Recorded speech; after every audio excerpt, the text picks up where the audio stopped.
Så skal vi hjem igen. Hvis de har fyldt bilen med benzin i dag, så har de nok også bemærket, at prisen igen har fået et nyk opad. Det er i det hele taget kun gået den vej her de senere år.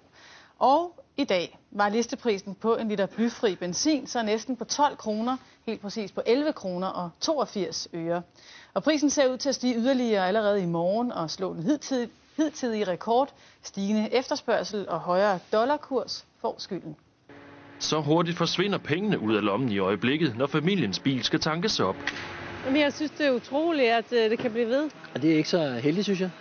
Det er dyrt både for firmaet, men også for ens økonomi.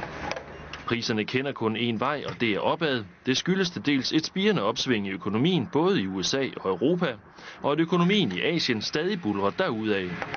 Så har vi en vintersituation, som er lidt mere alvorlig, end man har regnet med i Europa og USA.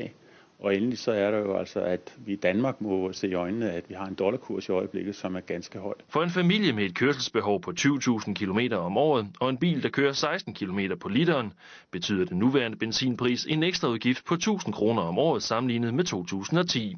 Sammenligner man med 2009 er ekstraudgiften 2.500 kroner. Men til trods for en stigende benzinpris er der nogen, der er glade i dag. Grunden til, at vi er glade, når nu priserne de stiger, det er fordi, det får nok masser af folk til, og politikere og forskere osv., til at kigge sig om efter noget andet end lige en forbrændingsmotor som transportmiddel. Og det kunne jo for eksempel være elbilen.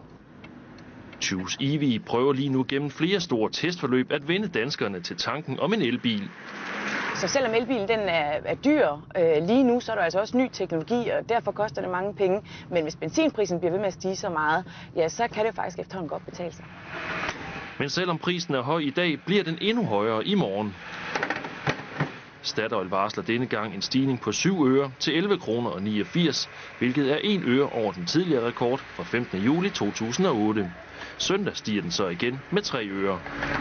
Jeg har nogle kilometer, jeg skal køre hver uge, så jeg bliver nødt til det. Men det bliver jo dyrt i længden.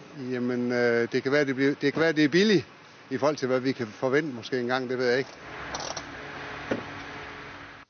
Og brancheforeningen for benzinselskaberne i Danmark vurderer, at priserne vil nå op på omkring 12,5, måske 13 kroner for en liter benzin.